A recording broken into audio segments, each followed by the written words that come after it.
naturelle, l'aide physique, l'aide que vous pouvez donner dans votre capacité humaine. Alors, l'aide du ciel vous parvient. C'est ce qui a fait sortir Job de son problème. Vous allez sortir de vos problèmes. Tous ces maux cardiaques, toutes ces souffrances, vous allez en sortir au nom de Jésus. Voyons Job chapitre 29. Vous voyez, lui, il avait donné de l'aide à 2 personnes, mais lui-même n'avait pas reçu. Comme vous donnez l'aide, comme vous offrez l'aide naturelle, l'aide terrestre, l'aide céleste viendra. Cette année, peut-être vous allez parcourir partout. Tous ceux qui sont dans le besoin, vous allez les aider. Je vais aider. Et comme vous offrez de l'aide humaine, l'aide céleste vous parviendra au nom de Jésus. Je vous lis dans Job chapitre 29, verset 11. Job 29, verset 11. L'oreille qui m'entendait dans le passé, c'est dans le passé. L'oreille qui m'entendait me disait heureux. L'œil qui me voyait me rendait témoignage. Car je sauvais le pauvre. Moi, Job, je les aidais lorsque tout allait bien pour moi, lorsque j'étais fort, lorsque j'étais en bonne santé. J'offrais de l'aide à ces personnes. Et vous, les amis, vous venez à moi maintenant, vous me regardez, vous regardez mon sort, ma souffrance. Quelle aide m'apportez-vous maintenant? Et dit, quand je sauvais le pauvre qui implorait du secours et l'orphelin qui manquait d'appui. J'ai aidé, la bénédiction du malheureux venait sur moi. Je remplissais de joie le cœur de la veuve. Voyez cela. Il y a des veuves qui ont besoin de l'aide. Il dit, lorsque vous offrez cette aide terrestre, l'aide du ciel vous parviendra. Donnez-moi un bon amen. Il donnait, remplissait de joie le cœur de la veuve. Je me revêtais de la justice et je lui servais de vêtements. J'avais ma droiture pour manteau et pour turban. Des gens qui ne pouvaient pas se trouver de l'aide et ils ne pouvaient pas vraiment voir. Et parce qu'ils sont aveugles. Et moi je vois, je dis, ah, tu peux monter sur mes épaules, hein, grimper sur mes épaules, ou bien tu peux tenir ma main. Je vais t'amener, conduire à la destination où tu vas aller. J'étais l'œil de l'aveugle et le pied du boiteux. Ceux-là qui ne peuvent pas marcher, je les transportais, je les portais sur mon dos, je les portais sur mes épaules. Et je m'assurais que même si ces personnes qui étaient paralytiques, je les faisais avancer. Il s'agit là de l'aide. Et je dis, j'ai fait toutes ces choses. J'étais le père des misérables. J'étais le père des misérables. Ils n'avaient pas où vraiment, ces personnes n'ont rien. Ils n'ont rien, ils n'ont pas de l'aide, ils n'ont pas de provision. Je l'ai adopté, je l'ai pris et j'examinais la cause de l'inconnu. Ce que je ne connaissais pas, j'examinais cela et je brisais la mâchoire de l'injuste. Ceux qui opprimaient, ceux qui attaquent les autres, je ne leur faisais pas cadeau et n'aidais pas ces personnes-là qui disent ah c'est bon, bien pour toi, c'est bon. Non, je brisais la mâchoire de l'injuste et j'arrachais de ses dents la proie. Alors je disais, je mourrai dans mon nid, mes jours seront abondants comme le sable. Vous voyez ce qu'il a fait ici? Il a aidé les gens. Vous allez aider les personnes. Je dis vous allez aider les gens. Voyez dans le verset 23. Il comptait sur moi comme sur la pluie. Quand c'était la saison sèche dans leur vie et qu'ils étaient épuisés, desséchés et ils étaient dans la chaleur, ils transpiraient, ils attendaient, ils m'attendaient pour que lorsque je viens, je puisse leur offrir de l'aide. Ils comptaient sur moi comme sur la pluie. Ils ouvraient la bouche comme pour une pluie du printemps. C'est quoi cet homme? Dieu a restauré cet homme. Il a béni cet homme-là. Comme vous aidez les autres, cette année, le Seigneur vous aidera. Le ciel vous y aidera. la puissance de Dieu vous aidera. Voyons le résultat dans le chapitre 42, verset 10. Chapitre 42, verset 10. Votre captivité sera ôtée. L'Éternel rétablit Job dans son premier état. Toute affliction est ôtée de votre vie au nom de Jésus. L'Éternel rétablit Job dans son premier état.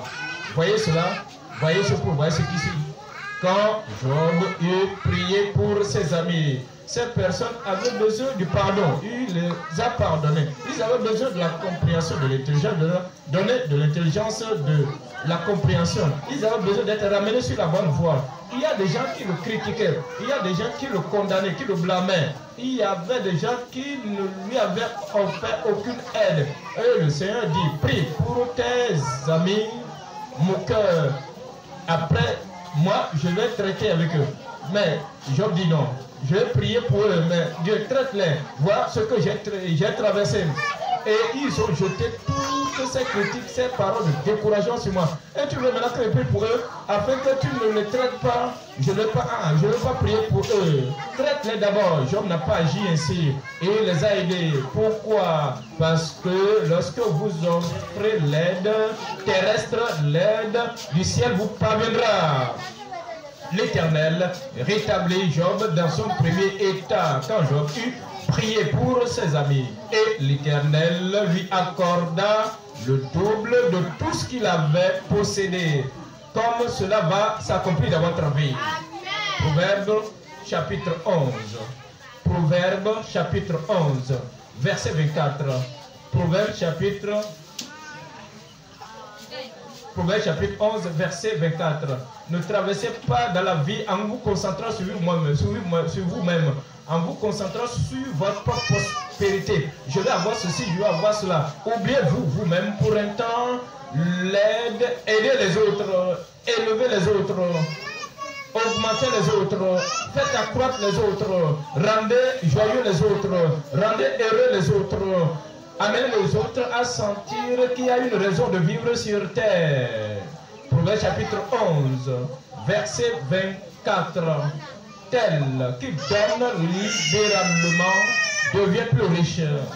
Des gens qui donnent libéralement leurs biens, libéralement leur argent, ils distribuent ce qu'ils ont et ils donnent aux autres, ils augmentent. Parce que lorsque vous offrez de l'aide terrestre, l'aide du ciel vous sera donnée. Voyez cela dans le verset 24. Tel qui donne libéralement devient plus riche. Et tel qui épargne à l'excès ne fait que s'appauvrir. Ceux qui retiennent ce qu'ils ont, je n'ai rien, je ne peux rien donner, je peux aider personne. Dans le verset 25, l'âme bienfaisante sera rassasié et celui qui arrose sera lui-même arrosé. Le Seigneur va vous arroser. Comme vous arrosez d'autres personnes, comme vous rafraîchissez d'autres personnes, comme vous aidez d'autres personnes, comme vous élevez d'autres personnes, le Seigneur va multiplier tous vos dons, toutes vos aides et il va vous en retourner au nom de Jésus. Nous allons dans Galates chapitre 6. Galates chapitre 6. Galates chapitre 6. Galates chapitre 6. Verset 6. Galates chapitre 6. Verset 6. Que celui à qui l'on enseigne la parole fasse part de tous ses biens à celui qui l'enseigne. Il veut dire, certains d'entre nous qui n'enseignons pas, nous sommes dans une classe, dans une école, nous sommes dans l'église. Il y a quelqu'un qui vous enseigne. Il y a un enseignant qui vous enseigne. Il y a un pasteur qui vous enseigne. Il y a un dirigeant qui vous dirige. Il y a un guerrier de prière qui prie pour vous. Il y a un secoureur qui vous secoue, qui fait en sorte que votre vie soit ce qu'elle doit être et qui met votre famille sur la bonne voie. Il dit, ne l'ignorez pas, aidez-le. Parce que, numéro 1, il est en train de semer quelque chose de bon dans votre vie, alors vous devez réagir en retour, communiquer en retour. Alors que celui à qui l'on enseigne la parole fasse part de tous ses biens à celui qui l'enseigne. Ne vous y trompez pas. On ne se moque pas de Dieu.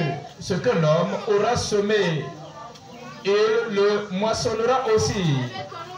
Si nous semons de l'aide, si nous semons de bonnes œuvres, si vous semez l'encouragement, les bons conseils, si vous semez l'élévation, si vous semez les choses positives, les mêmes choses seront semées dans votre vie en retour.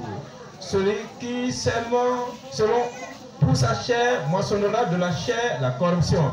Mais celui qui sème pour l'esprit moissonnera de l'esprit la vie éternelle. Ne nous lassons pas de faire le bien. Et voici une année de faire du bien. Et vous ferez du bien. Vous ferez du bien. Et comme vous ferez du bien, la bonté retournera de manière multipliée en vous, dans votre vie au nom de Jésus. Ne nous lassons pas de faire le bien, car nous moissonnerons au temps convenable. Si nous ne nous relâchons pas.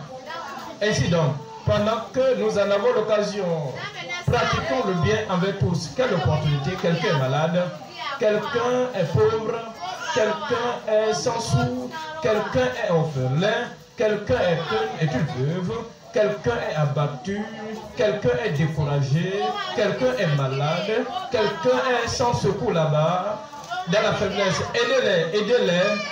Nous, ainsi donc, pendant que nous en avons l'occasion, pratiquons le bien envers combien de personnes? Combien de personnes? Dites au Seigneur, combien de personnes? Pratiquons le bien envers tous et surtout envers les frères en la foi. Comme je l'ai dit, nous parlons du thème recevoir l'aide divine en offrant de l'aide terrestre. Nous allons voir 3 points dans ce message rapidement. Premièrement, les caractères normaux des bienfaisants ou bien des bienfaiteurs dans la foi. Vous voyez, quelqu'un connaît le Seigneur, nous connaissons tous le Seigneur. Quel est le caractère normal de chacun de nous? Les caractères normaux des secoureurs dans la foi. Vous aidez la foi des autres. Vous aidez à la compréhension des autres. Vous les aidez à combattre pour la foi qui a été transmise au sein une fois pour toutes. Les caractères normaux des secoureurs dans la foi ou des bienfaiteurs. Deuxième point, les appels nombreux au secours par nos semblables. La femme a besoin, votre mari a besoin de votre aide. Vos enfants ont besoin de votre aide, de votre secours. Vos parents ont besoin de votre secours. Vos membres, le pasteur a besoin de votre secours. Les ouvriers ont besoin de votre secours. Les membres et les ministres ont besoin de votre aide. Vos voisins ont besoin de votre aide. Et les compagnons pèlerins ont besoin de votre aide. Certains d'entre eux sont découragés. Certains d'entre eux sont sur le point de rétrograder. Deuxième point, les appels nombreux au secours par nos semblables. Troisième point, la nouvelle commission. Le mot commission aussi a 2 parties. Numéro 1, la grande commission que le Seigneur nous a donnée. Deuxièmement, la commission qu'il nous donne en tant que des vendeurs. Il dit, va vendre ceci, va publier ceci, donne ceci à d'autres, distribue cela pour qu'ils puissent acheter ceci, pour qu'ils puissent faire ceci. Alors, si vous le faites bien, je te donnerai ta commission. C'est la commission dont nous parlons, la commission, l'intérêt. La nouvelle commission, il y a aussi la commission qui vous est donnée lorsque vous sortez en tant que vendeur et vous faites ce que vous devez faire. La nouvelle commission pour les bienfaiteurs ou les secoureurs dans le champ. Nous voyons les caractères normaux des secoureurs dans la foi. Revenons dans Job chapitre 26. Job 26, verset 2. Job chapitre 26, verset 2. Comme tu sais bien venir en aide à la faiblesse quel est le caractère normal d'un enfant de Dieu qui vient en aide? Quelqu'un n'a pas de force pour vaincre la tentation, il n'a pas la capacité, la connaissance pour vaincre tous les défis qui viennent sur ce chemin ou sur elle. Et vous connaissez, vous êtes au courant de cela. Vous allez vers cette personne. Votre caractère doit être non pas de critiquer, de mépriser, de les condamner, mais vous offrez de l'aide afin que cette personne puisse avoir la puissance. Il est déprimé, il est découragé et vous allez tout près de cette personne pour ôter cette dépression, ce découragement. Cela doit être votre caractère. Vous cherchez toujours quelqu'un à tout moment, à chaque jour, et vous les aidez. Comment? Comme tu sais bien venir en aide à la faiblesse. Les gens qui sont faibles, ils sont plus faibles que les défis qui les arrivent. Et ils ne peuvent pas traverser la vie avec force, courage. De penser, vous n'allez pas dire non, je vais les rendre plus faibles encore. Ils sont abattus, je vais marcher sur eux. Le caractère normal de quelqu'un qui est dans la foi, c'est que des personnes qui n'ont pas de force ou de bras, vous les aidez avec la parole, vous les aidez avec vos paroles, vous les aidez avec les conseils, vous les aidez avec les promesses de Dieu. Cela prend du temps. Nous nous asseyons avec eux. Cela prend du temps. Vous marchez avec eux. Cela prend du temps. Vous allez vers eux. Cela prend du temps. Vous allez dépenser votre énergie, votre force, votre temps afin que vous soyez capable de les secourir. Voyez dans le verset qui suit, quel bon conseil tu donnes à celui qui manque d'intelligence. J'ai juste appris que tel frère Diamou, il vagabonde de ci, de là. Et il a des problèmes. Oui, tu dis, quand il va atteindre le bout du tunnel, du mur, et quand il aura dos au mur, il va chercher le conseil. Non, n'attendez pas juste à ceux qui viennent vers vous. Allez vers eux. Ils sont dans votre district, dans votre groupe, dans votre région, dans votre état. Et vous connaissez, vous êtes au courant des problèmes qu'ils ont. Vous n'allez pas attendre juste à ceux qui viennent vers vous, mais vous devez aller vers eux pour offrir de l'aide. Vous n'allez pas offrir l'aide comme quelqu'un qui doit savoir ce que j'apporte. Je sais que tu as des problèmes, je sais que j'ai entendu que tu as des problèmes. Et tu ne vas même pas dire à quelqu'un, tu ne peux même pas m'appeler, tu ne peux même pas venir vers moi. Non, tu ne dois pas aller avec une attitude d'orgueil, une attitude pompeuse. Vous avez entendu que quelqu'un est tombé, quelqu'un a chuté, peut-être quelqu'un est tombé dans une erreur, il est tombé dans une calamité, dans une affliction, à cause de son ignorance, à cause de sa folie. N'allez pas le talocher, le frapper à la tête. Le caractère normal des secoureurs dans la foi, c'est que vous allez là-bas avec humilité, vous voulez élever les gens qui sont tombés. Et quel beau conseil tu donnes à celui qui manque d'intelligence. Quelle abondance de sagesse tu fais paraître. Comment vous aider les gens qui souffrent avec la vérité. Aujourd'hui, je prie que dans cette nouvelle année, le Seigneur, vous allez porter de fruits. Et je serai un secoureur. Je dis, je serai un bienfaiteur. Je dis, moi, je vais t'aider. Tu m'aideras et nous allons nous aider les uns les autres. Et l'œuvre du Seigneur prospérera entre nos mains au nom de Jésus. Comment as-tu aidé les gens qui n'ont pas de puissance? Quel est le caractère normal, l'attitude normale que nous devons avoir? Si nous devons être ce que Dieu nous a appelés à être, voyons dans 2 Samuel chapitre 10, verset 11. 2 Samuel chapitre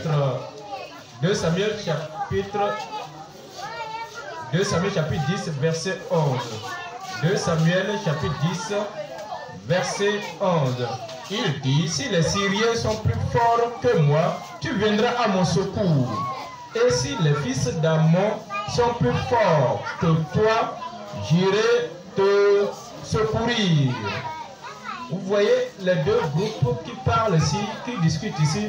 Vous voyez comment ils discutent les uns les autres.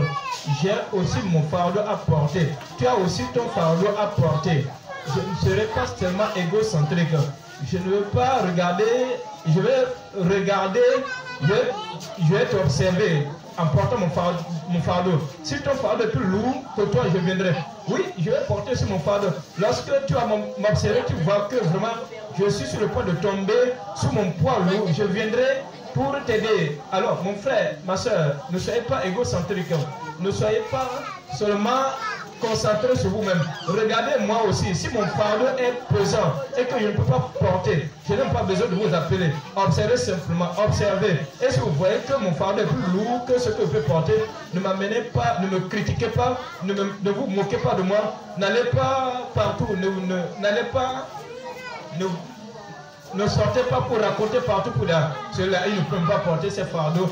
Non, n'agissez pas ainsi. Venez m'aider.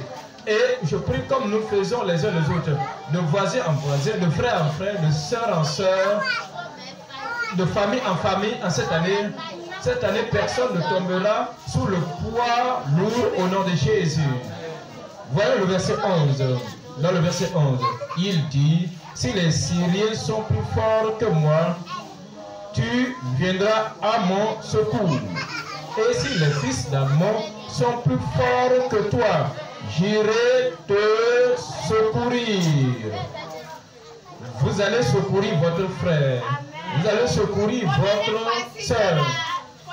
Vous allez aider votre mari. Vous savez, certaines femmes ont oublié que la raison du mariage, c'est que Dieu a dit, je lui ferai une aide semblable. Une aide semblable. Certaines femmes ont oublié cela.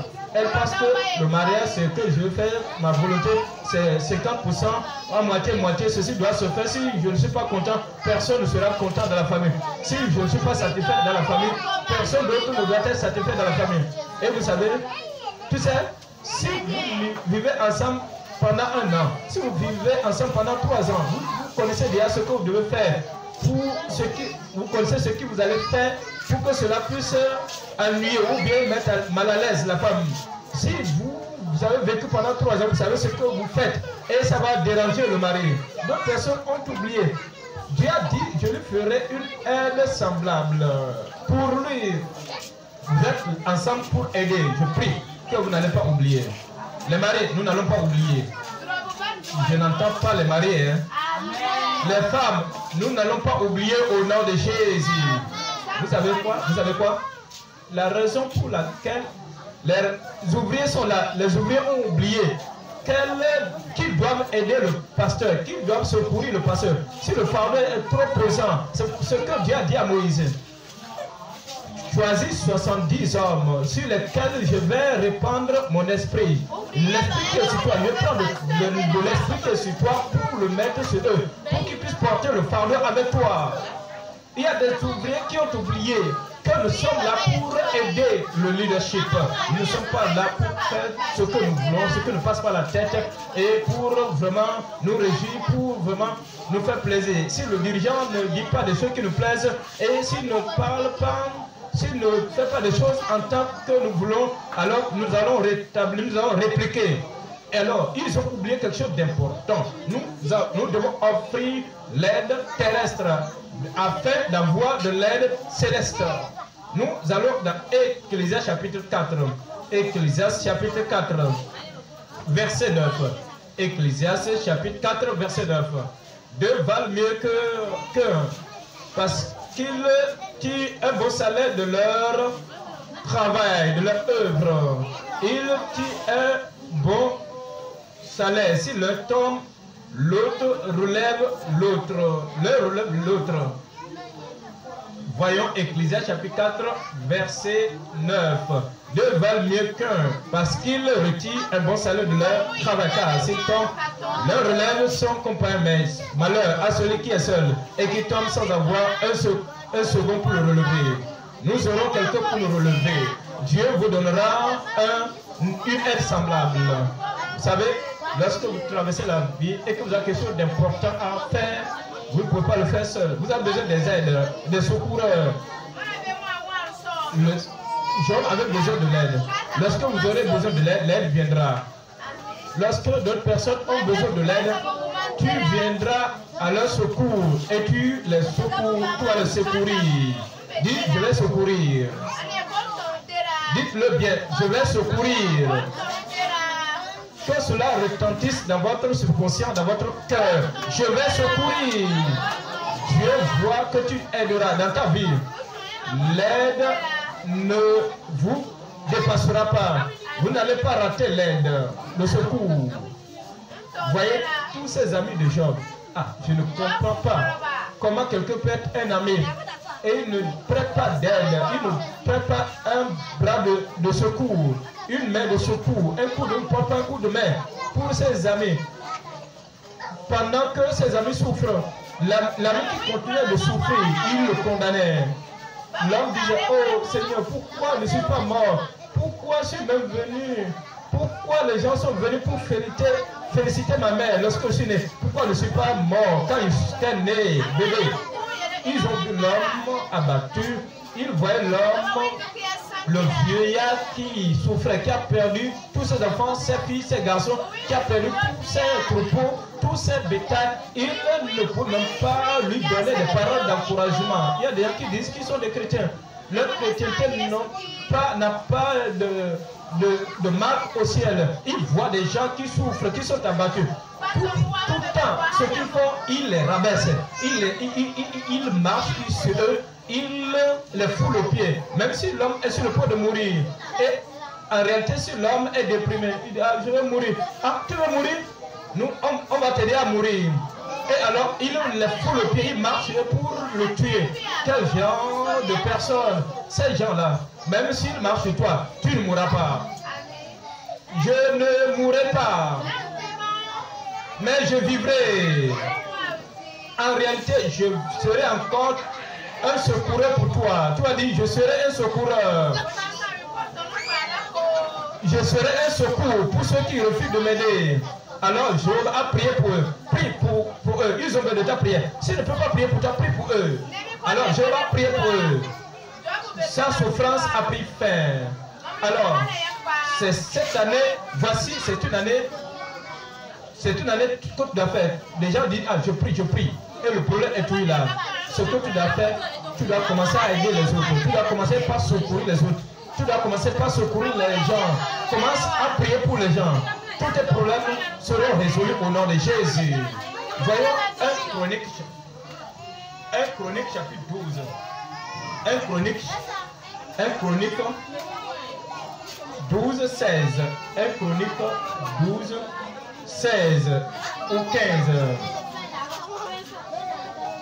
Voilà ceux qui passaient le Jourdain au premier mois lorsqu'il débordait sur toutes ses rives et qui met en fuite tous les habitants des vallées de l'Orient.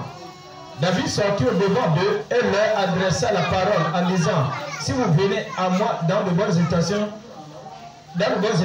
pour me secourir. Oui, David, oui, j'ai vécu Goliath, j'ai besoin de l'aide. Je suis loin pour être roi, mais j'ai besoin de l'aide. Ne voyez pas des gens pour dire, ah, ils n'ont pas besoin d'aide, ils ont de l'argent, hein. Ils ont l'emploi, ils ont tout. Alors, pourquoi dois-je les aider? Nous avons tous besoin d'aide, de secours. Lorsque vous secourez d'autres personnes, le secours vous viendra, le secours du ciel. Alors, il dit, David sortit devant eux, leur dit, et si vous venez à moi dans de bonnes intentions pour me secourir, mon cœur s'unira à vous. C'est pourquoi nous avons besoin de l'aide. Cela a besoin de l'aide. Mais je porte un fardeau et vous n'ajoutez pas au poids de mon fardeau, mais vous m'aidez à porter. Mais lorsque quelqu'un vient, vous soulevez un fardeau, il met le fardeau sur vous, sur le fardeau. Vous soulevez un fardeau, vous portez un fardeau. Et il vous affaiblit pour que vous ne puissiez pas porter le fardeau correctement. Après vous avoir déprimé, après vous avoir abattu, vous empêché d'avancer, il vous regarde et il sourit et dit, le Seigneur dit, nous devons être unis ensemble. Mais tu es en train d'augmenter, d'intensifier mon fardeau. Et tu parles maintenant d'unité. Quel genre d'unité? Nous devons être unis. Et il dit, mon cœur s'unira à vous. Comme vous rabaissez pour m'aider. Vous courbez pour porter mon fardeau. Et moi aussi, je me courbe, je me rabaisse pour porter ton fardeau. On n'a pas besoin de prêcher au sujet de l'unité. Mais nous devons être unis et nous serons unis au nom de Jésus. Mon mari, pourquoi ne me dis-tu pas ta pensée? C'est comme tu es réservé. Ma femme, pourquoi c'est comme tu augmentes mon fardeau, tu me décourages? Au lieu de prier avec moi, au lieu de voir ensemble mon affliction et de te rabaisser pour porter mon fardeau avec moi, tu es en train de raconter, d'aider les gens qui sont en train de augmenter mon fardeau. Et à l'intérieur de toi, tu es comme un persécuteur interne, domestique. Et tu dis, ah, nous devons être unis. L'unité vient comme nous aidons les uns les autres, mutuellement. Vous savez ce dont le mari a besoin. Il faut l'aider. Tu connais ce que ta femme a besoin. Aide-la. Et c'est lorsque nous aidons ainsi qu'il y aura l'unité, l'amour, la communion.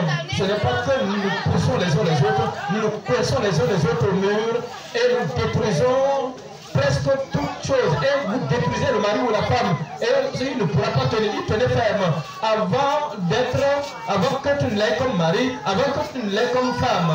Maintenant, il est tremblotant, il est faible. Et la grande partie de ce problème, c'est la maison, le foyer. Et il a besoin d'aide. Cette femme est supposée aider.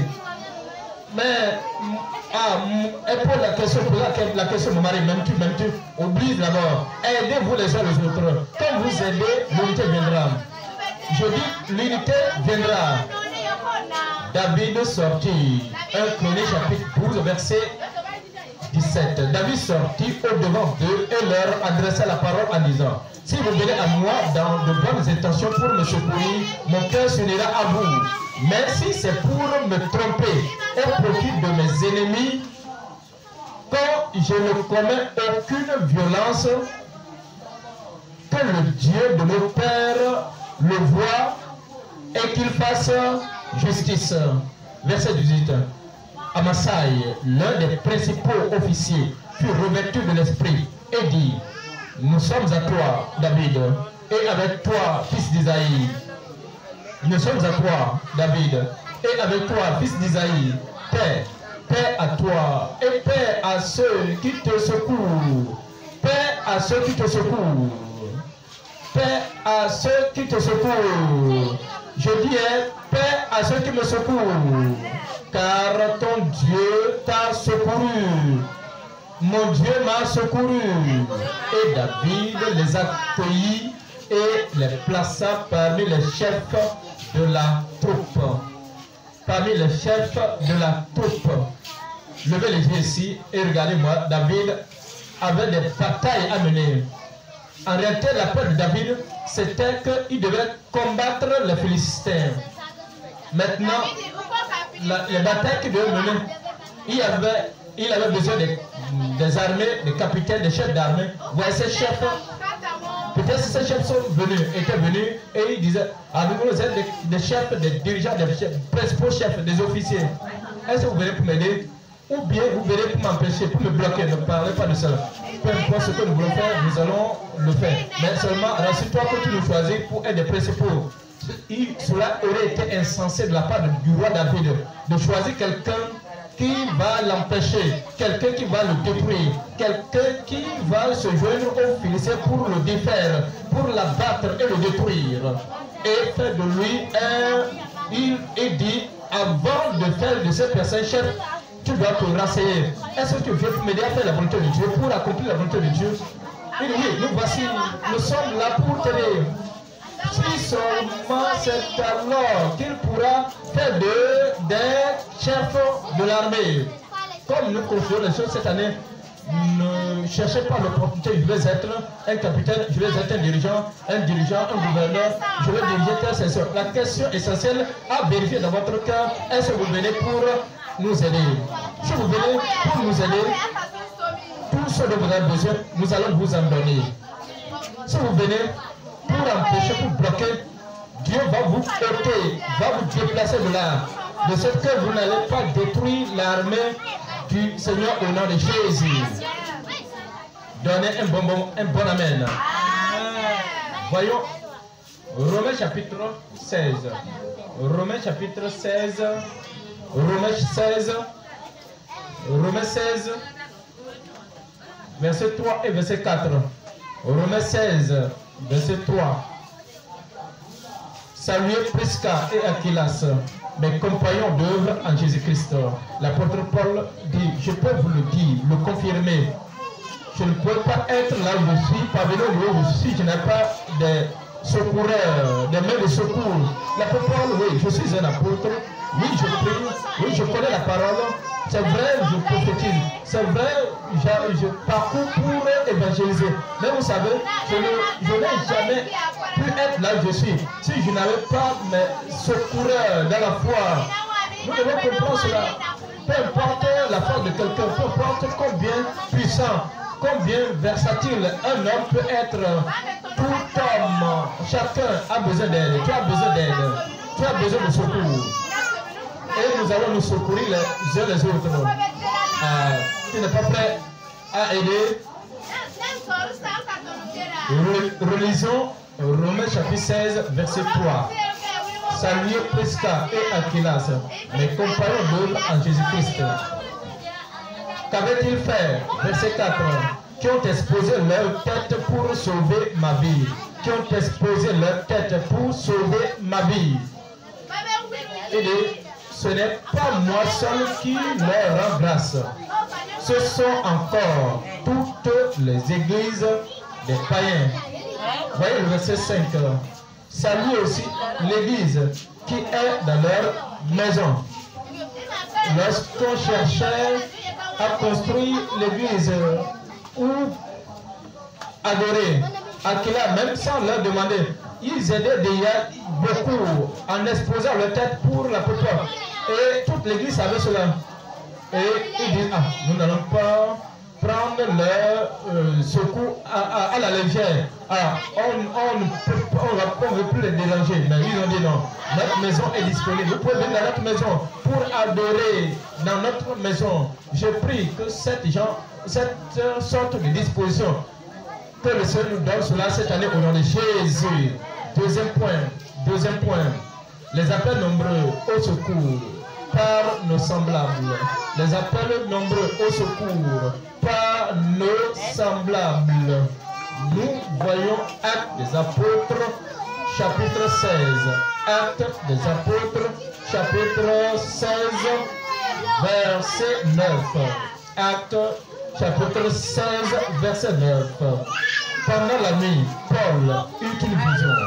Pendant la nuit, Paul eut une vision. Un Macédonien lui apparut et lui fit cette prière. Passe en Macédoine.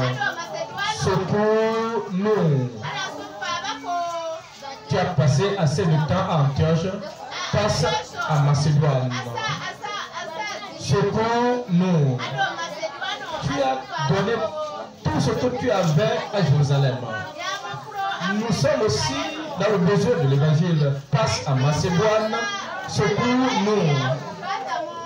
Plusieurs fois, nous avons une vision courte. Nous ne pensons qu'aux gens de notre cellule. Nous ne pensons qu'aux gens de notre groupe. Nous ne pensons qu'aux gens de nos districts. Nous ne pensons qu'aux gens des membres de nos familles. Et tout ce que nous faisons pivote, rôde autour de notre petit cercle. Mais maintenant, la vision du Seigneur, la vision que le Seigneur nous a donnée, il nous a vraiment aidés. Laisse-les maintenant tenir debout. Maintenant, il faut les aider à tenir pour eux-mêmes, à se défendre, à avoir la colonne vertébrale. Mais tu vois, à Macédoine, ils sont dans les ténèbres. Voici Macédoine. Ils n'ont pas l'évangile du Seigneur. Voici Macédoine. Et ils ont besoin de l'aide. Passe à Macédoine. Voyage là-bas. Viens à nous. Passe à Macédoine. Secours-nous. Après cette vision de Paul, nous cherchâmes aussitôt à nous rendre à Macédoine, concluant que le Seigneur nous appelait à y annoncer la bonne nouvelle. Prêcher la bonne nouvelle. Passe à Macédoine pour les secourir, où les gens faisaient la pêche. Ils ne peuvent pas faire vraiment la pêche tout seuls. Alors passe là-bas, aidez-les. Nous voyons Luc chapitre 5. Luc chapitre 5 verset 4. Luc chapitre 5 verset 4. Lorsqu'il eut cessé de parler, il dit à Simon, avance en pleine eau et jetez vos filets pour pêcher. Vous connaissez l'histoire, le récit. Je voulais juste vous expliquer quelque chose. Pierre, avec André, avec tous ses collègues, ils ont pêché, ils ont essayé d'attraper les poissons toute la nuit, ils n'ont rien péché. Mais Jésus est venu, il voulait prêcher. Il n'avait pas où rester pour prêcher. Alors Pierre a offert de l'aide, du secours. Il a donné sa barque, son bateau au Seigneur Jésus. Et Jésus a prêché à partir de la barque. Vous voyez, offert de l'aide terrestre. Et l'aide, le secours céleste viendra. Après cela, Jésus a dit, jette ton filet de l'autre côté. Il a dit, toute la nuit on a pêché, nous n'avons rien attrapé. Mais si ta parole, je jetterai le filet. Simon Pierre dit, si ta parole, je jetterai le filet. L'ayant jeté, ils prirent une grande quantité de poissons et leur filet se rompèrent. Verset 5, remontons au verset 5. Simon lui répondit, maître, nous avons travaillé toute la nuit sans rien prendre. Mais sur ta parole, je jetterai le filet. L'ayant jeté, ils prirent une grande quantité de poissons et leur filet se rompèrent. Voyez le verset 7. Ils ont pris une grande quantité, vraiment. Ils ont tapassé le poisson, ils ne pouvaient plus transporter. Et leur filet se rompèrent. Voyez le verset 7. Ils firent signe à leurs compagnons qui étaient dans l'autre barque de venir les aider. De venir les aider. Voyez, beaucoup de choses sont venues. Le succès, nous avons assez de poissons, nous ne pouvons pas tous soulever. Alors venez nous aider. Ils vinrent et ils remplirent les deux barques au point qu'elles enfoncèrent. Voyez le résultat de cela. Ces gens qui sont venus pour aider, leur nom c'est Jacques et Jean. Ils ont offert le secours à Pierre. C'est pourquoi ils étaient choisis pour devenir des disciples et des apôtres. Ils auraient pu rater cette opportunité. Tu nous as dit que tu n'as rien attrapé. Et bien, quelqu'un t'a dit de jeter, tu es en train d'attraper beaucoup. Et nous n'avons pas encore rien attrapé. Porte ton fardeau à toi seul. Prends ton fardeau toi seul. Et continue ton chemin. Non, ils n'ont pas agi ainsi. Ils sont venus pour secourir. Dans le verset 11. Verset 11. Aidez les autres. Et le secours spirituel vous viendra. Verset 11. Et ayant ramassé ou bien ramené les barques à terre, ils laissèrent tout et le suivirent. Vous voyez le résultat de cela? Ils sont devenus des apôtres. Vous connaissez tous le résultat. Ils sont supposés s'asseoir sur les 12 trônes qui représentent les 12 tribus d'Israël. Vous savez le résultat de cela? Leur nom maintenant, les portes du ciel porteront leur nom juste parce que quelqu'un avait un besoin, un collègue avait un besoin, il a dit viens m'aider. Ils sont venus pour aider. Nous entendons l'appel au secours. Nous percevons et nous sentons les appels au secours. Qui sont ceux qui appellent au secours? Il s'agit des disciples, des suiveurs. Ils ont des défis. Nous suivons que nous avons des défis. Venez nous aider.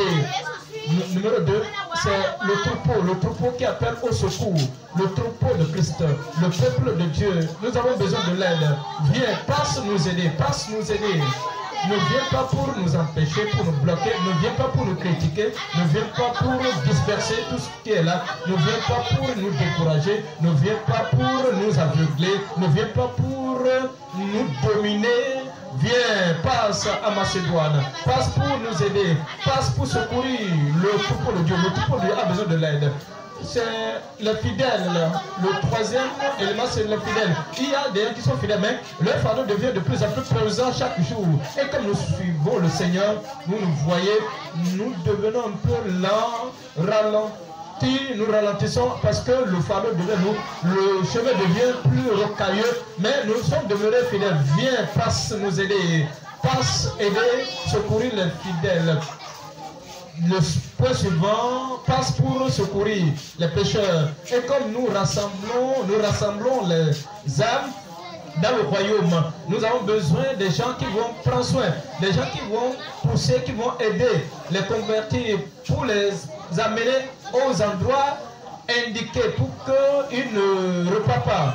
Et vous venez au programme les lundis, les mardis, les jeudis, les samedis, les dimanches, et vous ne faites rien. Non, passez pour aider, pour secourir les pécheurs. Il y a aussi les faibles. Le chemin est si long et le fardeau est si pesant. Nous devenons faibles. Nous devenons faibles, fatigués, nous devenons éreintés. Nous sommes faibles, passe nous aider. Passez pour secourir les faibles. Ne les minimisez pas, ne les dénigrez pas, ne les méprisez pas. Passez pour secourir les faibles. Il y a des orphelins qui n'ont pas encore fini l'éducation. Ils n'ont pas encore d'emploi, ils sont orphelins. Ils n'ont pas encore de logement, ils sont orphelins. Vous ne regardez pas les orphelins dans l'église. Vous ne les voyez. Est-ce que vous ne les voyez pas? Passez secourir les orphelins. Ceux qui sont convalescents, ceux qui sont fatigués. C'est comme s'ils sont déambulants. C'est comme s'il n'y a personne pour les orienter, pour leur donner la direction. Ils essaient de se marier, ils ne savent pas comment se marier, ils essaient d'avoir d'emploi, ils ne savent pas comment avoir d'emploi, ils essaient de payer telle facture, telle autre facture, et ils sont fatigués de la vie, et ils sont en train de lâcher l'éponge. Venez secourir ceux qui sont convalescents. Il y a des gens qui tombent, qui sont chancelants. Ils sont sortis, ils sont écartés du troupeau. Et ils disent, ah, je n'ai pas le courage de repartir même dans ce troupeau-là, dans l'église. Je n'ai plus le courage, le culot de repartir là-bas moi-même. Mais si quelqu'un pouvait venir à moi pour me dire que nous t'aimons, nous sommes sûrs que si je repars, tu ne vas pas te moquer de moi. Allez secourir ceux qui sont tombés. Il y a des gens qui sont abandonnés. La famille les a abandonnés. Tout le monde les a abandonnés. Ils sont solitaires. Ils se sentent seuls. Ils se sentent rejetés. Et ils pensent qu'ils ne sont plus bons, n'a rien dans la vie. Je suis en train de noyer. Si quelqu'un pense que je suis quelqu'un de valeur, si j'ai encore de valeur, si quelqu'un pense que j'ai encore quelque chose dans cette vie, qu'il vienne à moi. Allez vers ceux-là qui sont en train de se noyer. Il y a des gens qui sont pour eux, ils ont peur de toutes choses, ils ont peur de leurs rêves, ils ont peur des hommes, des femmes, ils ont peur de l'église, ils ont peur de toutes choses, de n'importe quoi. Pourquoi ne pas se rapprocher d'eux et offrir du secours, offrir une main de secours? Il y a des gens qui sont sans foi, dépourvus de foi, ils sont en train de rétrograder, ils n'ont pas la foi pour la restauration. Ils sont malades, ils n'ont pas la foi pour la guérison. Ils n'ont pas la foi, ils sont pauvres, ils n'ont pas la foi pour la provision. La foi est la vie est sans saveur. La vie est desséchée pour eux. Allez vers ceux qui sont sans foi pour les aider. Et comme vous les aidez, le Seigneur vous aidera. Comme vous les aidez, le Seigneur vous élèvera. Vous savez, il y a des gens qui disent, je ne sais pas comment prier. Vous savez quoi? Même si vous ne savez pas comment prier, dis simplement au Seigneur, oh Seigneur, j'ai besoin d'aide dans tel domaine, j'ai besoin d'aide dans tel autre domaine. Je souhaiterais prier que le ciel descende même dans ma vie. Je vais faire quelque chose. Je vais aider d'autres personnes. C'est ce genre de... Cette attitude va aider ta prière. Cela va augmenter la puissance de ta prière. Quand vous aidez, vous priez pour les autres. Avant de savoir quoi, l'aide vous parviendra. Et tout ce que vous désirez dans la prière, cela vous sera donné au nom de Jésus. Vous savez le problème que d'autres ont. Ils disent, moi je ne vais pas être élevé maintenant. Comment puis-je prêcher aux autres? Vous savez, tu as la connaissance, d'autres n'ont pas la connaissance. Tu as la lumière, d'autres n'ont pas la lumière. Tu as la force, d'autres n'ont pas cette force. Même dans ton problème, même dans vos problèmes, un membre simple à la vie profonde a même la capacité d'aller enseigner quelqu'un qui est même un pasteur, un dirigeant dans d'autres églises. Prenez le peu que vous avez, allez pour secourir. Le secours viendra du ciel. Voyez quelqu'un qui vient, il est un homme. Il vient du désert.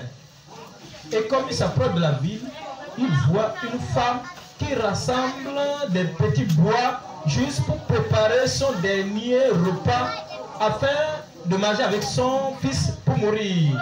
Elle est une veuve et l'enfant va mourir. L'homme, il ne savait pas d'où, la femme ne savait pas d'où il venait. Il dit, ah, va me chercher un peu d'eau à boire. Et comme la femme allait chercher de l'eau, il dit, ah, pendant que tu reviens, apporte un peu de nourriture pour moi. Elle dit, je n'ai pas de nourriture. En réalité, voici la dernière nourriture que je prépare. Et ce n'est même pas suffisant pour moi et pour mon fils. L'homme de Dieu a dit, va faire comme tu l'as dit. Mais lorsque l'homme de Dieu a faim, nourrissez les affamés. Après cela pour moi d'abord et ensuite pour toi, je voudrais vous dire, si vous pouvez donner, offrir ce secours terrestre, le secours céleste vous viendra ou pas viendra. Et cette cruche d'huile ne va pas tarir. Et la farine dans le pot ne terminera pas. Et l'abondance est venue pour la nation. Vous allez traverser cette période de famine. Vous n'allez pas mourir dans votre famine. Vous n'allez pas mourir dans la privation. Mais lorsque vous avez quelque chose à offrir, le peu que vous avez, donnez de cela, un peu de cela. Donnez à partir du peu. Donnez à partir de ce peu. Je vois l'abondance qui vient sur vous. Je vois le succès qui vient sur vous. Je vois la promotion qui vient pour vous. N'amoindrissez pas la main, ne diminuez pas la main. Luc chapitre 6, verset 38. Luc chapitre 6, verset 38. Luc chapitre 6, verset 38. Donnez et il vous sera donné. Cette année, c'est l'année du don. L'année pour donner. Et c'est également une année pour recevoir. Je vois l'abondance qui arrive pour vous. Donnez et il vous sera donné. On versera dans votre sein une bonne mesure. Serrée, secouée et qui déborde, et qui déborde, qui déborde. Mon frère, je parle de toi qui déborde. Ma soeur, je parle, je m'adresse à toi, je m'adresse à ta famille qui déborde. Mon garçon, ma fille, je m'adresse de toi, je parle à toi qui déborde. Ta joie va déborder, ton succès débordera, ton héritage va déborder, ta possession va déborder, ta santé va déborder. Qui déborde, car on vous mesurera avec la mesure dont vous serez servi.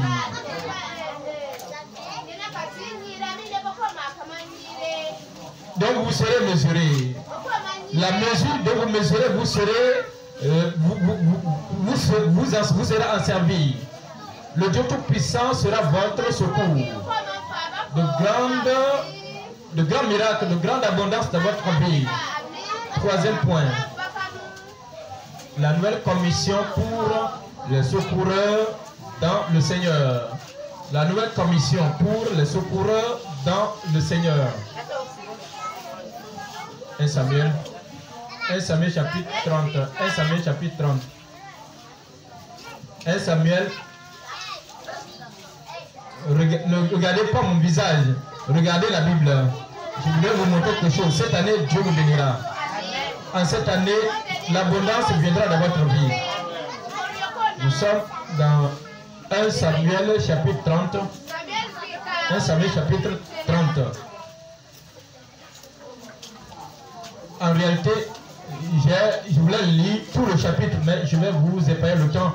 Verset 4. Alors David et le peuple qui était avec lui élevaient la voix et pleuraient jusqu'à ce qu'ils n'eussent plus la force de pleurer. Quelque chose est arrivé qui a fait pleurer David. Il a perdu les femmes, il a perdu la propriété, les biens, les gens sont venus, les envahisseurs sont venus, ils ont tout dispersé, ils ont emporté, ils ont pris tout ce qui était avec lui. Il dit, ah, comment allons-nous retrouver ce que nous avons perdu? Ils ont pleuré. Mais ceux qui étaient découragés, ils ont même pensé lapider David. Voyez le verset 8. Et David consulta l'Éternel en disant, poursuivrai-je cette troupe? Essayez-vous là, vous devez poursuivre. Je dis, vous devez poursuivre. Vous savez, parfois, lorsque vous traversez les défis, les pertes, vous pensez que cela est trop pour moi, je ne peux pas supporter cela. Comment puis-je encore voir ces choses? Vous allez tout retrouver, vous allez tout ramener. David consulta l'Éternel en disant, poursuivrai-je cette troupe? L'atteindrai-je? Et l'Éternel répondit, poursuis, car tu atteindras et tu délivreras. Poursuis, car tu atteindras et tu délivreras. Avec cette foi, cette année, c'est une année de recouvrement. C'est une année de recouvrement, de rétablissement. Vous allez tout recouvrer. Vous allez tout ramener, de restauration. Hier, tu as pleuré. Aujourd'hui, les pleurs prendront fin. Ceux qui t'ont vu pleurer l'année dernière, ceux qui t'ont vu abattu, ils vont te voir élever cette année au nom de Jésus. Verset 9. Et David se mit en marche, lui et les 600 hommes qui étaient avec lui. Ils arrivaient au torrent de Bésor, où s'arrêtaient ceux qui restaient en arrière. David continuait la poursuite. Ne soyez pas fatigués, vous allez poursuivre. David continuait la poursuite avec 400 hommes. 200 hommes s'arrêtaient, trop fatigués pour passer le torrent. Trop fatigués pour passer le torrent de Bésor. Ils trouvaient dans les champs un homme égyptien qu'il conduisit auprès de David. Ils lui firent manger du pain et boire de l'eau. Voyez ce point. Ils ont vu quelqu'un. Il était moribond au bord de la voie. Il était malade, il était faible, il n'avait rien à manger. Il a été abandonné et rejeté. Et ils l'ont vu malade, faible, sans secours, faible. Je ne t'aime pas l'Israélite, un Égyptien. Et ils l'ont amené vers David. David n'a pas dit, pourquoi l'amenez-vous vers moi? J'ai perdu mes femmes, j'ai perdu mes enfants, j'ai perdu mes biens, j'ai tout perdu. Et vous l'apportez, vous amenez un Égyptien vers moi. Oubliez, débarrassez-moi de cela. Continuons de poursuivre. Non. Lorsque vous offrez le secours terrestre, le secours céleste vous sera rendu. C'est à travers ce secours que nous allons tout restaurer. Nous allons ramener les bonnes choses dans votre vie. Il lui fit manger du pain et boire de l'eau. Et il lui donnait un morceau de masse de figue. Ah, vous lui avez donné à boire et manger. Pourquoi vous lui donnez les autres choses? Non, ne vous en faites pas. Nous allons l'aider, nous allons le secourir, nous allons prendre soin de lui. Je vous vois prendre soin des autres personnes cette année. Et à travers ce soin, à travers ce secours, Dieu vous surprendra avec des miracles. Il lui donnait un morceau d'une masse de figues sèches et de masses de raisins secs. Après qu'il eut mangé, les forces lui revinrent, car il n'avait point pris de nourriture et point bu d'eau depuis 3 jours et 3 nuits. David lui dit, maintenant, il lui pose la question. Il ne lui a même pas posé la question. Juste, il faut le nourrir. Aidez simplement, et l'aide viendra pour vous. David lui dit, à qui es-tu? Et d'où es-tu? Il répondit, je suis un garçon égyptien au service d'un homme amalécite. Et voilà 3 jours que mon maître m'a abandonné parce que j'étais malade. Nous avons fait une invasion dans le midi des Chrétiens sur le territoire de Juda et au midi de Caleb. Et nous avons brûlé Siklag. Et voici là où se trouvait la propriété, les biens de David.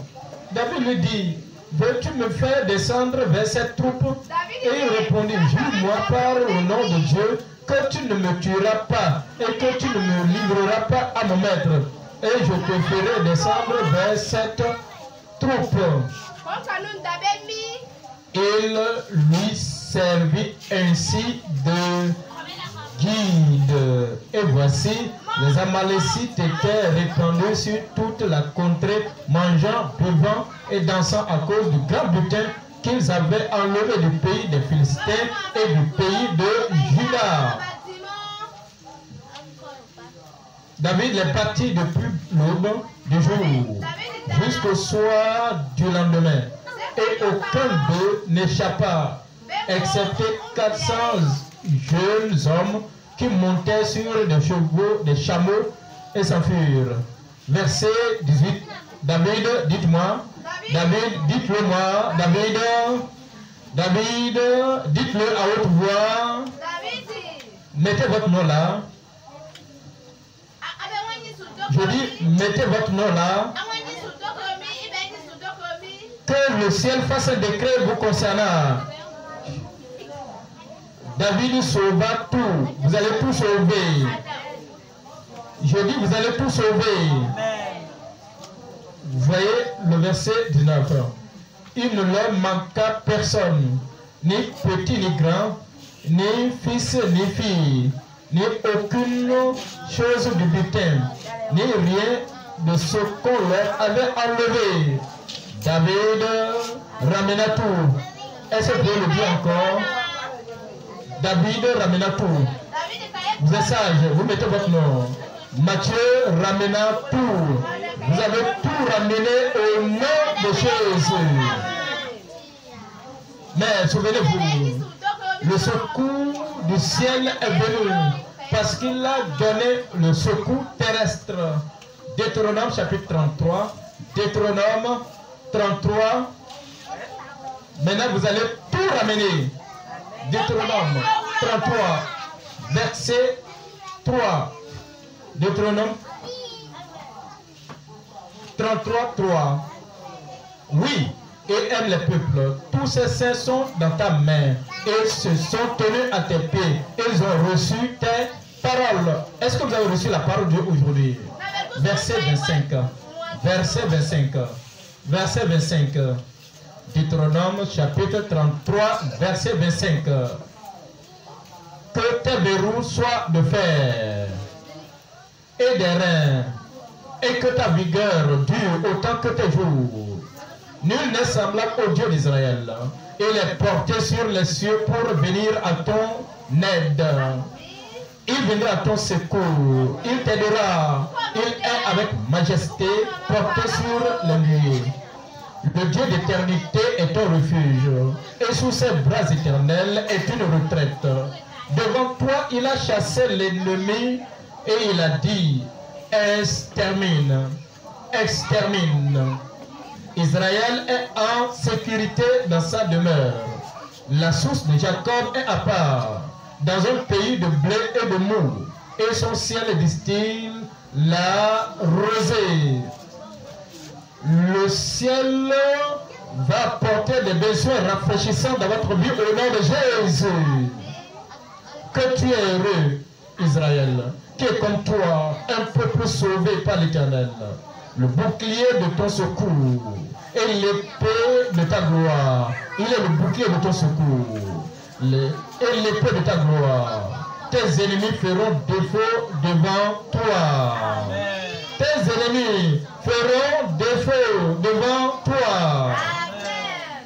Et tu fouleras leurs lieux élevés. Amen. Le Seigneur t'aidera. Le Seigneur t'élèvera. Le Seigneur bénira ton départ. Le Seigneur bénira ton retour. Le Seigneur te donnera du secours du ciel. Lorsque vous êtes fatigué, il vous fortifiera. Lorsque vous êtes découragé, il va vous encourager. Lorsque vous êtes malade à n'importe quel moment, il vous guérira. Et lorsqu'il semble que vous ne pouvez plus avancer, le ciel, la foi du ciel vous viendra. Vous allez avancer. Le secours, le secours, le secours dans votre âme, dans votre esprit, dans votre corps, dans votre travail, dans vos études, dans votre famille, dans votre foyer, dans toutes choses autour de vous. Le secours du ciel au nom de Jésus. Partout où vous allez, soyez quelqu'un qui aide. Donnez la main de secours. Déployez la main de secours. Alors, votre secours terrestre va produire le secours céleste pour vous. Levez-vous et parlez, Seigneur, dans la prière. Levons-nous maintenant et parlons, Seigneur, dans la prière. Le secours est arrivé. Le secours est arrivé. Mais promettons, Seigneur, je vais secourir. Je vais secourir les autres. Je vais aider. comme tu sais secourir celui-là qui est dans la faiblesse, ceux qui sont là, sont dans l'argent, ceux qui sont sans habit, ceux qui sont sans emploi, ceux qui sont pères, ceux qui sont sans père, ceux qui sont sans aucune provision. Ouvre ta bouche et dis Seigneur, je serai une main de secours, je serai une main de secours, je serai une main de secours. Je ne vais pas traverser la vie comme ça sans aider quelqu'un. Je vais aider spirituellement, je vais aider les autres. Physiquement, je vais aider les autres. Matériellement, je vais aider les autres. Je vais les encourager, je vais aider, les élever, je vais aider par le Seigneur. Les gens sont là et nous attendent. Je vais aider. Les enfants sont là et ils t'attendent. Je vais aider. Les jeunes sont là, ils vous attendent. Je vais secourir. Peu importe ce que j'ai, le peu que j'ai un peu de connaissance, je vais utiliser cette connaissance pour aider. J'ai un peu d'argent, je vais utiliser cet argent pour aider. J'ai un peu de vêtements, je vais utiliser les vêtements pour aider. J'ai un peu de contacts, de relations, je vais utiliser ces relations pour aider les autres. Aider, aider. Secours ton frère, secours ta soeur, secours ton mari, secours ta femme. Ne vous blâmez pas les uns les autres. Ne vous rabaissez pas les uns les autres. Ne vous dénigrez pas. Ne vous critiquez pas les uns les autres. Secourez-vous les uns les autres. Ne vous méprisez pas les uns les autres. Minimisez. Ne vous minimisez pas. Je vais aider. Que les paroles de ma bouche aident quelqu'un. Que mes actions aident quelqu'un. Que ma musique aide quelqu'un.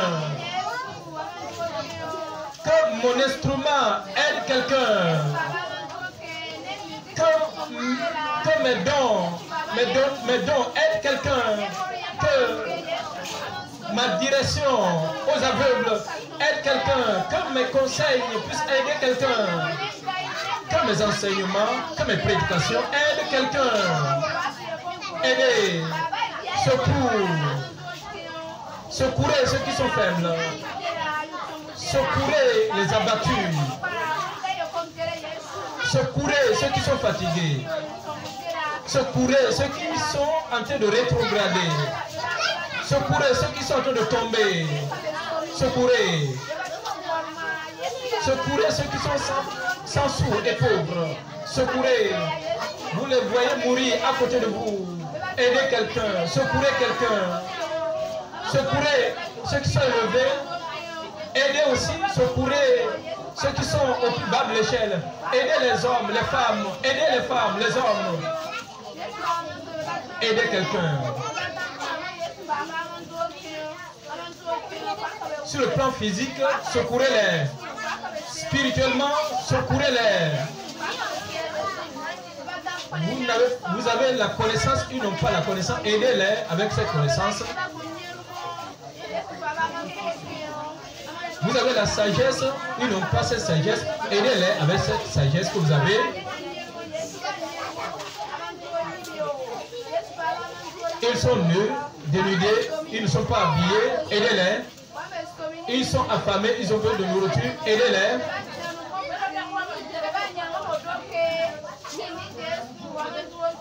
Ils veulent aller à l'école. Ils n'ont pas la voie de sortir. Aidez-les.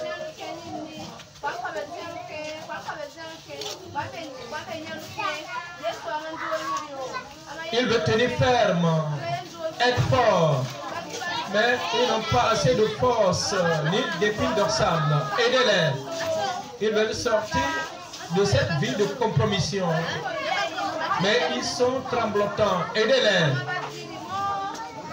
Ils veulent sortir d'un caractère mauvais. Ils savent qu'il s'agit là d'un mauvais caractère qui les aide, qui les empêche à faire des progrès dans la vie. Aidez-les, montrez-les la voie. Montrez-leur la voie. Ne les méprisez pas. Ne les dénigrez pas. Ne les minimisez pas. Ne les critiquez pas. Aidez-les. Ils vous racontent l'histoire de leur vie. Ne vous apitoyez pas sur eux. Aidez-les. Aidez. Secourez. Alors le secours du ciel vous sera donné.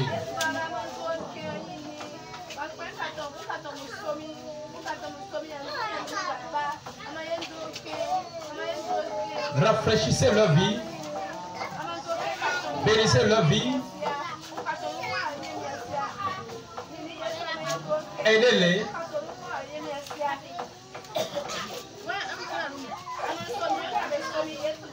Vous pensez qu'on n'avait pas assez? C'est ce que la veuve pensait. La veuve de Sarepta pensait, je n'ai rien, je n'ai pas assez. Je suis en train de préparer mon dernier repas pour manger et mourir. Moi et mon fils. Secourez.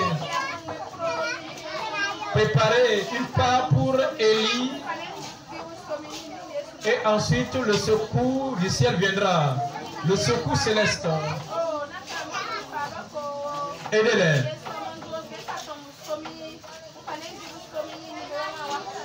L'église locale à côté de toi, près de ta maison, a besoin de ton aide. Ne détournez pas vos regards d'eux. Aidez-les. Certaines personnes sont venues, sont entrées dans des problèmes, dans un malheur. Ils ne savent pas comment sortir, ils sont tombés dans une fosse et ils ne savent plus comment s'en sortir. Aidez-les, secourez-les. Quelqu'un, le mariage de quelqu'un est bas de l'aile, est en train de s'écrouler. Ne les critiquez pas. Ne passez pas du temps à critiquer le mariage. Aidez-les. Aidez-les à voir les promesses de Dieu. Aidez-les à voir la puissance de Dieu. Aidez-les.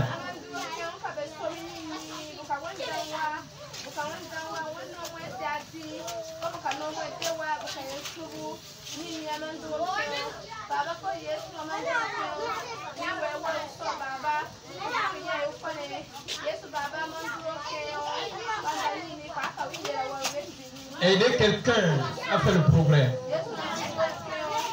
Aider quelqu'un à avancer.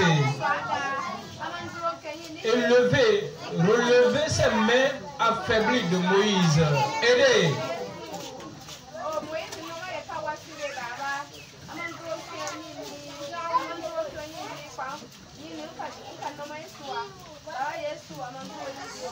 N'attendez pas simplement l'aide des autres. Initiez, commencez l'aide. Que le secours commence par vous. Commencez par l'aide vous-même. Et ensuite, l'aide du ciel vous viendra.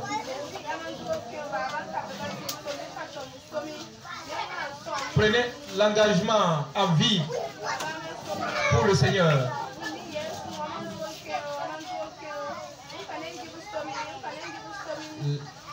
L'engagement de votre volonté au Seigneur. Que l'égoïsme du passé passe.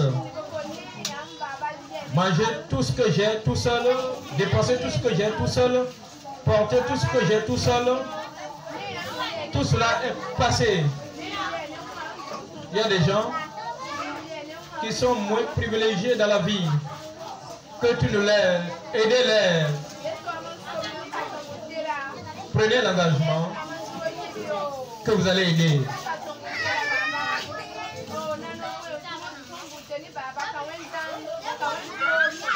Sans l'aide, sans aucun intérêt, tu ne dis pas je t'aide, alors moi je vais dominer sur toi. Non, là il y a un intérêt qui est attaché à ton aide ou à ton secours. Je t'aide, hein? Alors je vais te forcer à faire ceci, à faire cela. Non, il s'agit là d'une aide avec un anneau qui est attaché. Aider sans arrière-pensée. Parce que tout ce que tu sèmes, ta moisson viendra du ciel. Offrir l'aide, offrir le secours terrestre pour recevoir le secours céleste. N'oubliez pas, ne permettez pas que ce message passe d'une oreille pour sortir par une autre. Aidez.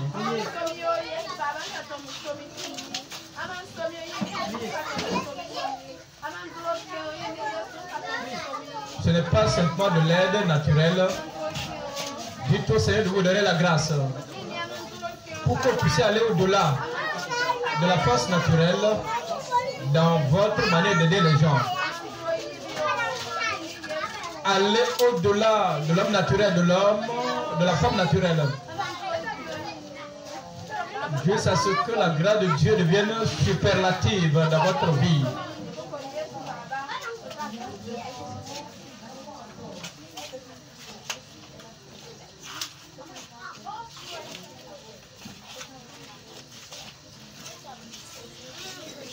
Ayez confiance au Seigneur. Comptez sur le Seigneur. Il est avec vous. Sous vous, ses bras éternels.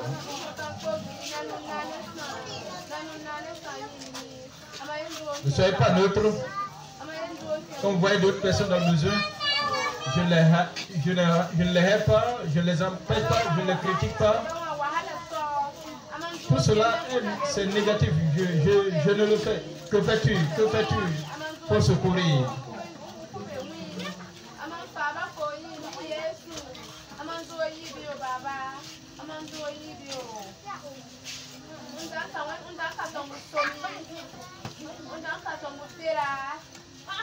Écoutez les appels au secours.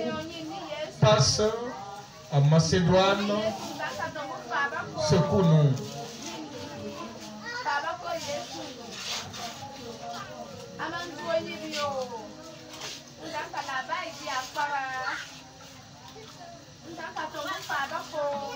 Au nom de Jésus, nous prions. C'est bien, c'est bien. Au nom de Jésus, nous prions. Je serai un secoureur. Je serai, où êtes-vous? Je serai un secoureur. Le secours du ciel sera déversé abondamment dans votre vie cette année au nom de Jésus. L'alliance, les messages d'alliance ne seront pas inutiles dans votre vie. L'alliance infaillible, la récompense infaillible, les profits infaillibles, les bénédictions infaillibles dans votre âme, dans votre esprit, dans votre corps, dans votre famille, dans votre profession, dans vos études, dans votre départ, à votre retour à la maison, dans l'église. Le secours vous attend à tout moment. Père, au nom de Jésus. Nous te remercions pour la révélation que tu nous as donnée. Nous demandons, Seigneur, comme nous faisons ce que tu nous as demandé de faire, nous allons aider. Nous allons aider encore et encore. Nous allons aider sans limite. Nous allons aider sans tribalisme. Nous allons aider sans sectarisme. Nous allons aider sans hypocrisie. Nous allons aider sans égoïsme. Et comme nous offrons l'aide terrestre à tout le monde autour de nous, tout le monde au-delà de nous, au-dessus de là où nous sommes, nous prions, Seigneur, que tu ne vas pas ignorer nos dons, notre secours, les aides que nous offrons aux autres personnes au nom de Jésus.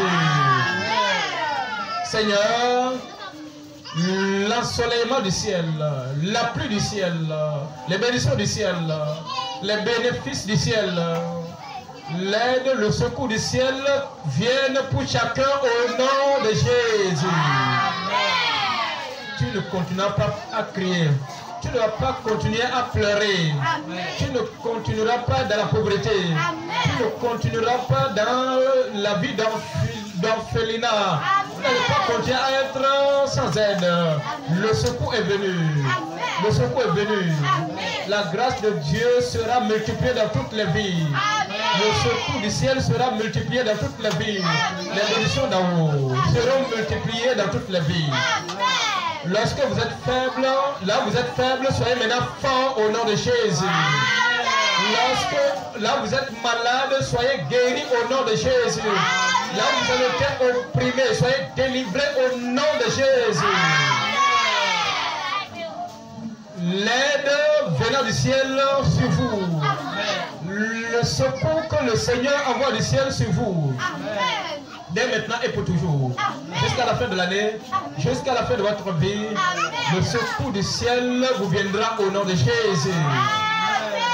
Et finalement, lorsque vous aurez terminé votre séjour, votre voyage, vous allez bien finir et vous irez au ciel pour vous réjouir pour toujours, au siècle des siècles, au nom de Jésus.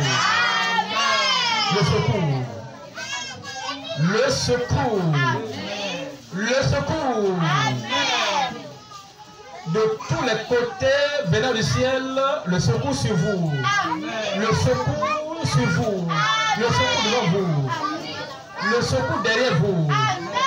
Le secours autour de vous.